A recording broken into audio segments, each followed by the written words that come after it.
দেওয়ার বউ মারা গেছে। আমরা তাকে লই আমরা রাতে 3টা পর্যন্ত আমরা বসে রয়েছি একা একা।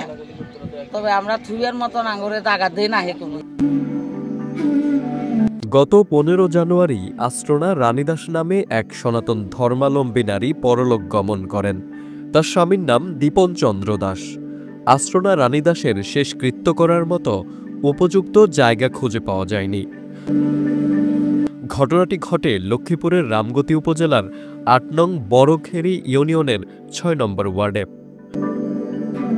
সনাতন ধর্মাবলম্বীদের নিয়ম অনুযায়ী মৃতদেহ দাহ করতে হয়, আর তখনই শ্মশান না থাকায় বাধে বিপত্তি। শ্মশান না থাকায় দাহ করতে পারছিল না মৃত আশ্রনা রানীদাসের পরিবার। স্থানীয় সূত্রে জানা যায়, বারবার নদী ভাঙনের কবলে পড়ে ক্ষতিগ্রস্ত এই এলাকার হিন্দু মুসলিম সম্প্রদায়। ঘর ভিটা ফসলি জমি হারিয়ে এই অঞ্চলের মানুষের সর্বত্র কাটে হতাশায় ও দুর্দশায়।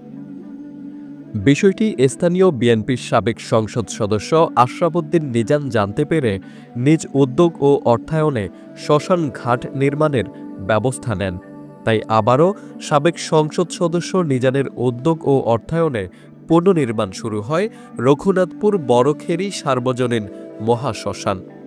12 ডিসিম জমির উপর এই শ্মশান নির্মাণ কাজ চলছে।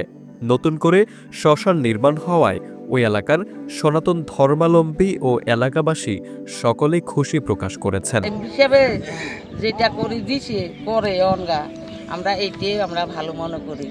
আল্লাহ আশরাফুদ্দিন নিজাম সাহেবকে আমাদের হিন্দু সম্প্রদায়ের পক্ষ থেকে অসংখ্য ধন্যবাদ এবং আন্তরিকভাবে ওনাকে শুভেচ্ছা জানাই। ওনার রঘুনাথপুর বড়খেরি সার্বজনীন মহাশ্মশান নির্মাণ কাজ পরিদর্শনে সাবেক সংসদ সদস্যর একটি টিম সরজমিনে উপস্থিত হন এবং শ্মশান নির্মাণ কাজের সার্বিক খোঁজ খবর সাবেক সংসদ সদস্য আশরাফ উদ্দিন নিজান নিয়ে থাকেন।